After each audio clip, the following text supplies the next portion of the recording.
대전평화교회와 한신교회 교우들을 위한 새벽 말씀 나눔입니다.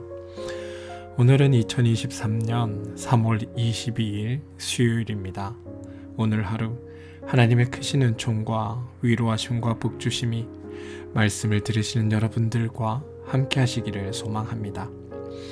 오늘 우리가 함께 나눌 말씀은 골로새서 1장 13절로부터 14절까지 말씀입니다.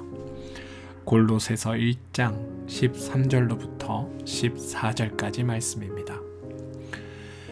아버지께서 우리를 암흑의 권세에서 건져내셔서 자기의 사랑하는 아들의 나라로 옮기셨습니다. 우리는 그 아들 안에서 구속, 곧 죄사함을 받았습니다. 골로새서 1장 13절로부터 14절까지 말씀입니다. 새번역 성경의 말씀으로 읽어드렸습니다. 샬롬. 어제 하루는 하나님 은혜 안에서 귀하고 복된 날 되셨습니까? 오늘 하루 여러분의 삶을 붙드시고 도우시는 하나님께서 여러분들에게 참 소망과 기쁨이 되어주시기를 주님의 이름으로 축원드립니다. 오늘 우리가 함께 읽은 말씀에는 그리스도교 신앙의 본질이 무엇인가에 대한 이야기가 나옵니다. 13절입니다. 아버지께서 우리를 암흑의 권세에서 건져내셔서 자기의 사랑하는 아들의 나라로 옮기셨습니다. 이 문장에서의 핵심은 아버지께서 우리를 아들의 나라로 옮기셨다입니다. 여기서 나라, 이거는 헬라어로는 바실레이아라고 쓰여 있는데요. 이것은 우리가 비행기나 차를 타고 여행할 수 있는 그런 어떤 구체적인 장소가 아닙니다. 하나님의 나라라고 할 때 그 나라는 하나님의 다스림이 있는 나라를 의미하듯이 오늘의 이야기에서도 아들의 나라는 영토의 개념이 아니라 아들의 다스림이 있는 나라를 이야기합니다. 성경에 이렇듯 하나님에 관한 공간적인 표현들이 종종 등장합니다. 그래서 오해도 벌어집니다. 고대 유대인들은 예루살렘 성전을 하나님이 거주하시는 장소로 생각했습니다. 그들은 거룩한 장소와 세속적인 장소를 분리했습니다. 유대인들은 자신들이 언젠가는 세계를 지배하게 될 것이고 예루살렘이 세계의 중심이 될 것이라고 생각했습니다. 그걸 가리켜 시오니즘이라고도 합니다. 그런데 문제는 이 시오니즘을 추종하는 이들이 여전히 그 지역에 남아서 지금도 영토 분쟁을 벌이는 중이라는 사실입니다. 아무튼 오늘 본문이 말하는 아들의 나라, 이것은 하나님의 아들이신 예수 그리스도의 다스림, 예수 그리스도의 사랑, 예수 그리스도의 생명과 능력을 가리키는 말입니다. 우리는 그 나라를 요즘 땅이나 집 사듯 돈으로 살 수 있는 게 아닙니다. 그 나라에 우리는 참여할 뿐입니다. 바다에 사는 한 물고기들을 생각해 보면 이해가 빠르실 겁니다. 물고기들이 바다를 소유하는 게 아닙니다. 그들은 그냥 그 안에 들어가 있을 뿐입니다. 하나님께서 우리를 아들의 나라로 옮기셨다는 말은 우리를 생명으로 또 우리를 구원하셨다라는 의미입니다. 이런 아들의 나라와 반대되는 개념이 있습니다. 뭐냐면 종의 나라입니다. 종은 주인과 계약을 맺습니다. 그리고 이 계약은 율법입니다. 유대인들은 이 율법에 전적으로 의존해서 살려고 노력했습니다. 생명, 다시 말해 구원이 이 율법을 지켜냄으로 얻는다고 생각했던 겁니다. 문제는 이 율법을 통해 구원을 얻는다는 게 사실상 불가능에 가깝다는 말입니다. 가깝다는 것입니다. 율법을 통해서 참된 만족은 가능하지 않습니다. 그러니 이 율법이 다스리는 나라를 살아가는 사람들은 원래 율법이 주어졌을 때의 의도와는 달리 그 나라에서의 사람들은 불행할 수밖에 없었습니다. 왜냐하면 아무리 노력해도 아무리 애를 써도 구원이나 생명을 얻는 이들이 극히 드물었기 때문입니다. 하지만 아들의 나라는 종의 나라와는 다릅니다. 계약과 거래가 중요하지 않습니다. 의무감이 지배받는 나라가 아니라 영혼의 자유로 살아가는 나라입니다. 종은 주인에게 허락을 받아야 하지만 아들은 허락받을 필요가 없지 않습니까? 왜냐하면 이미 허락된 존재이기 때문입니다. 종은 주인에게 평가받지만 아들은 평가받지 않습니다. 이미 아들로 인정받았기 때문입니다. 예수님 당시 안식일의 문제는 매우 뜨거운 논쟁거리였습니다. 왜냐하면 안식일에는 그 어떤 노동도 허락되지 않았기 때문입니다. 문제는 이 안식일법이 사람들을 억압하는 일로 변질되었다는 사실입니다. 예수님 당시 예수님께서 안식일에 손 마른 자를 고치거나 안식일에 안 못 보는 자를 고친 일을 두고서 안식일을 어긴 것으로 예수님은 고발당했습니다. 그런데 아들의 나라에서는 이런 일이 벌어질 수 없습니다. 왜냐하면 계약을 얼마나 철저하게 지키느냐, 율법을 얼마나 정확하게 지켜내느냐가 중요한 것이 아니라 생명을 살리느냐가 중요하기 때문입니다. 이 문제는 삶의 태도와도 직결되기도 합니다. 아들의 나라로 옮긴 사람은 하나님의 생명에 참여할 자격을 얻기 때문입니다. 사람이 만든 조건에 종속되지 않는 하나님의 생명을 허락받은 자가 바로 그들입니다. 하나님의 사랑 가운데 참된 자유를 얻게 됩니다. 그리고 이 자유는 소극적으로는 하지 않아도 될 자유이며 또 적극적으로는 해도 되는 자유입니다. 사람에게 심사받지 않을 자유입니다. 예를 들어 100명의 직원이 있는 회사가 있다고 칩시다.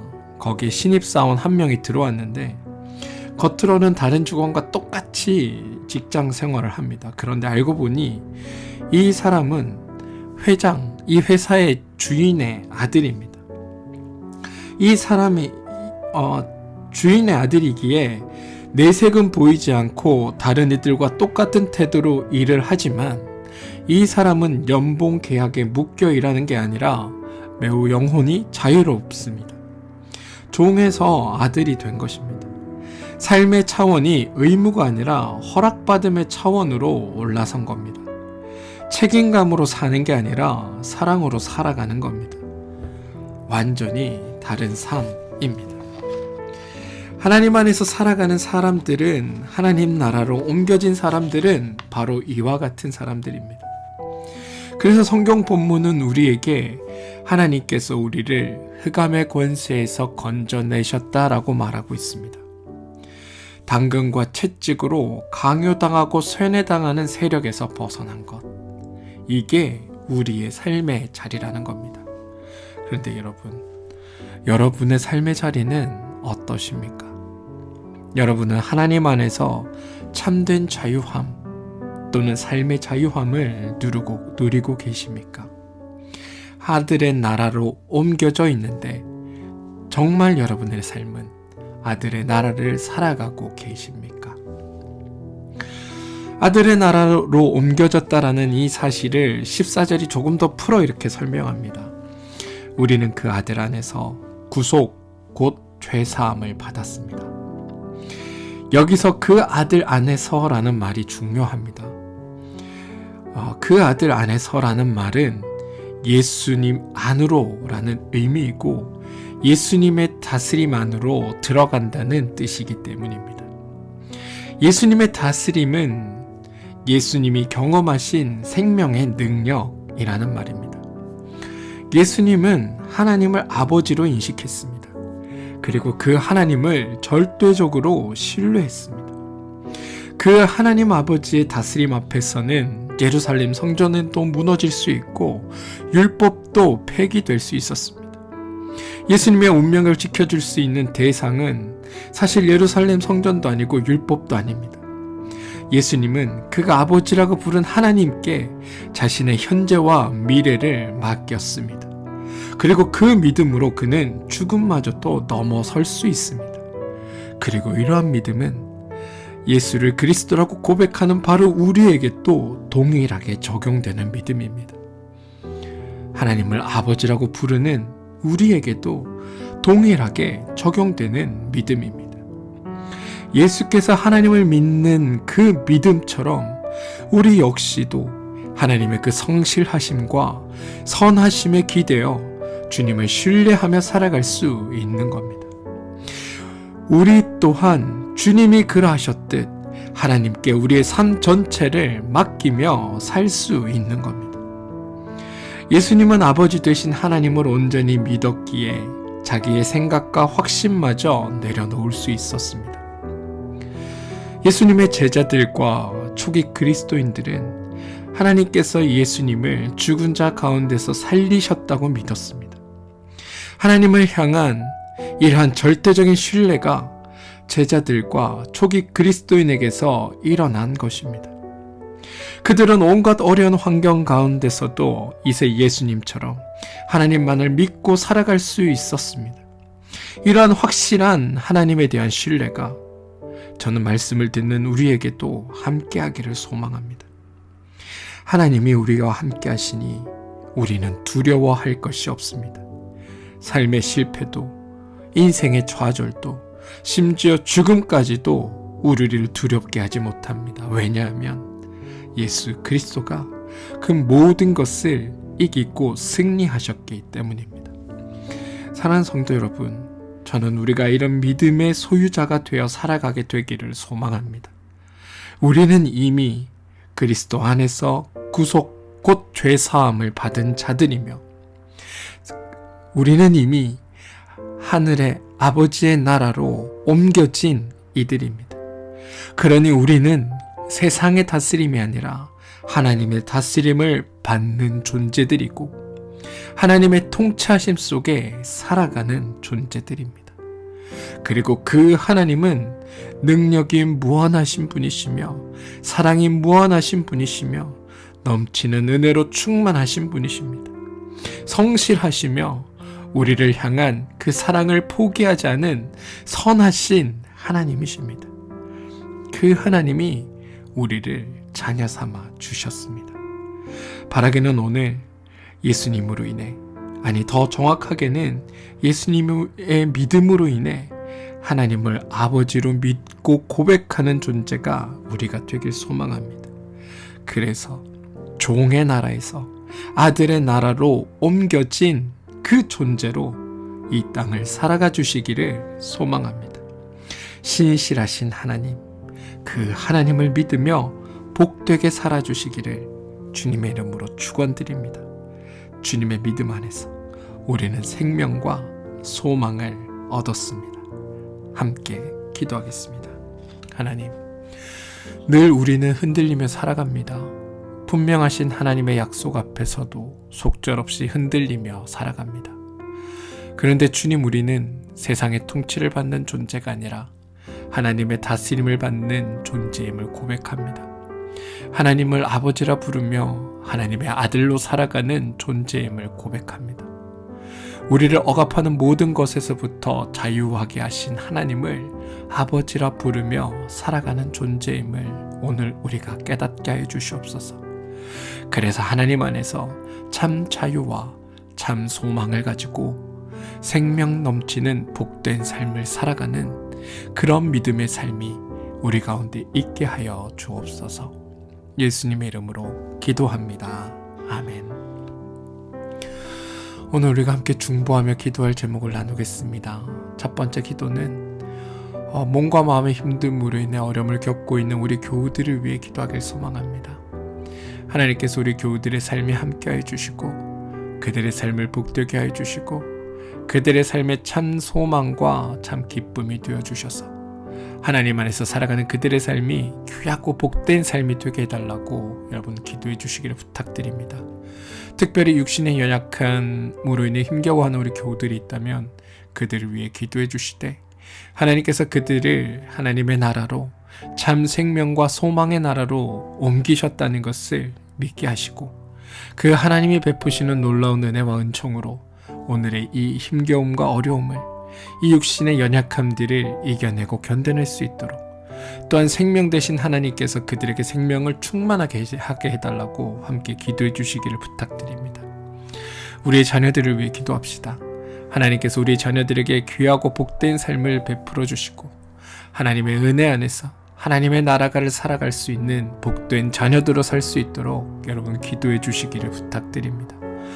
여러분들이 하시는 일과 사업체를 위해 기도하시기 바랍니다.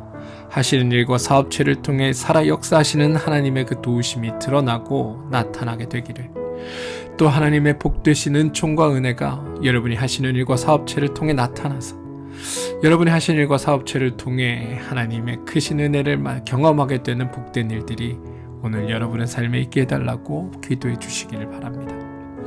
한신교회와 평화교회를 위해 기도해 주십시오.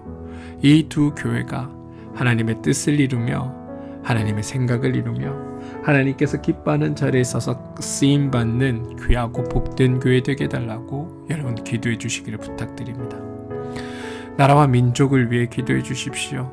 이 땅에 하나님의 참 소망과 기쁨이 드러나고 이 땅을 통치하시는 하나님의 선한 인도하심이 나타나서 이 땅 가운데 하나님 안에서 평화와 안정을 누리며 살아가는 복된 일들이 있게 해달라고 기도해 주시길 부탁드립니다. 여러분, 하나님은 오늘도 우리와 함께 하십니다. 우리와 함께 하시는 하나님은 단순히 옆에서 우리가 무슨 일을 하는지 지켜보시는 분이 아니라 우리보다 앞서 우리를 위해 일하시는 분이 우리의 하나님이십니다. 그 하나님이 우리를 아버지의 나라로 옮기셨고 아버지의 나라에서 살게 하신 분이 그 하나님이시며 우리로 하여금 하나님을 아버지라 부르도록 하신 분이 우리의 하나님입니다.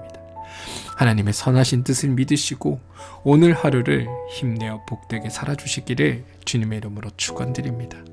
하나님께서 우리와 함께 하십니다. 우리 함께 기도하겠습니다.